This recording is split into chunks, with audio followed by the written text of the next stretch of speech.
রাধে রাধে বন্ধুরা, রাধে রাধে, জয় শ্রীকৃষ্ণ।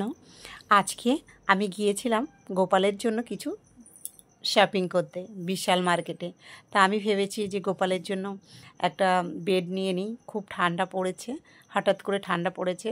তা আমি গোপালের প্রথমেই আমি একটা বেড নিয়ে নিয়েছি গোপালের জন্য। অনেক ঘোরাঘুরি করেছি, দেখেছি কোনটা সবচেয়ে ভালো হয়, যেহেতু উনি হচ্ছেন পরমেশ্বর ভগবান। আর ওনাকে তো এইভাবেই রাখা যাবে না, তা খুব সুন্দরভাবেই ওনাকে সবসময় সাজিয়ে রাখা উচিত। বাড়িতে যদি গোপাল থাকে, আপনাদেরকেও জানাই, গোপালকে সব সময় আপনারা ভালোভাবে স্নান করাবেন। ভালো ভালো যা কিছু বাড়িতে আসে প্রথমেই ভগবান শ্রীকৃষ্ণকে মানে গোপালকে দিয়েই আপনারা খাবেন। যদি কেউ একটা চকলেটও নিয়ে আসে, তাহলেও আপনারা অবশ্যই গোপালকে দিয়ে খাবেন। মানে গোপালকে সকালে উঠেই তো মানে আমার মনে হয় না যে গোপালকে না দিয়ে আমি কিছু খাই। আমার খুব ভীষণ ভীষণ লজ্জা করে।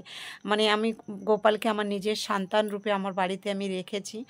যেহেতু আমরা মাছ মাংস সবই খাই, কিন্তু খুব কমই খাই। গোপালকে সেবা না দিয়ে আমরা কখনো ওটাকে নিই না।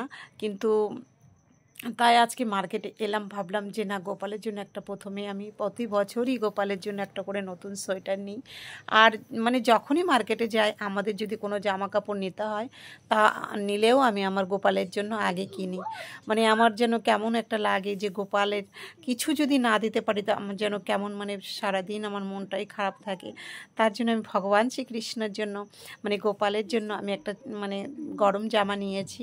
আর আমি নিজে হাতে তো ওনাকে গোপালকে বানিয়েও দিই। আর একটা তোয়ালি নিয়েছি, মানে ওকে তো একটা কম্বল দিতে হবে। তা গোপাল তো খুবই ছোট। আর হ্যাঁ, দেখতে ছোট হয়, কিন্তু মানে গোপাল তো ব্রহ্মাণ্ডের মালিকই। আর মানে সবই ওনার দয়াতে সবই চলে, সৃষ্টি উনি। তা কি আমি সামান্য একটা মানুষ, আমি কি ভগবানকে দেব? তা আমি যতটুকু পেরেছি আমার শ্রীকৃষ্ণ মহাপ্রভুর জন্য, গোপু সোনার জন্য আমি কিনেছি। আমি জানি না আমি গোপালকে কতটা মানে ভালোবাসা দিতে পারি মন থেকে। ভগবানের সৃষ্টি মানে ভগবানের ইচ্ছা না থাকলে গোপালকে পুজো করা সম্ভব না। আর ভগবানকে মানে মানে গোপাল বাড়িতে রাখলে মানে এত সুন্দর, মানে মানে মনটা পবিত্র হয়ে যায়। মনে হয় সবসময় গোপালজিকেই ভালোবাসি, সব কিছুতেই মানে শ্রীহরির মানে মনের মধ্যেই থেকে যায়।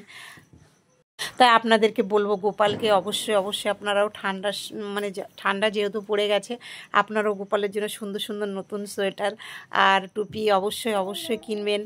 আমি গোপালের জন্য সব কিনে দিয়েছি। দেখুন, গোপাল আমার সব কিছু পরিয়েও দিয়েছি। আজকে আমার প্রথমেই গোপাল আজকে নতুন জিনিস পরেই আজকে আমি গোপালকে শুইয়ে দেবো। এবার কিছু গোপালকে দেখেন, আমি গোপালকে শুইয়ে দিয়েছি, কিন্তু আমি পরিয়ে এমনি শুইয়েছি, এখনও গোপালকে আমি খাওয়াইনি। আমি বলছি, গোপাল আমি তোমাকে পরিয়েছি, তুমি মানে জামা প্যান্ট পরিয়ে দিয়েছি, তুমি শোও, একটু আরাম নাও। আর সারাদিনই বসেছিল গপু সোনা। তা আমি বলেছি, গোপাল তুমি একটু শোনা, আমি তোমার জন্য একটু খাবার নিয়ে আসি। তা আমি রাত্রিবেলা তো কোনো খাবারই গোপালকে মানে কাজু কিশমিশ আর অন্য কিছু যদি থাকে, তা গোপালকে আমি ভোগ লাগাই, ফল টল। কিন্তু আজকে তো এমন কিছু মানে বাড়িতে নেই।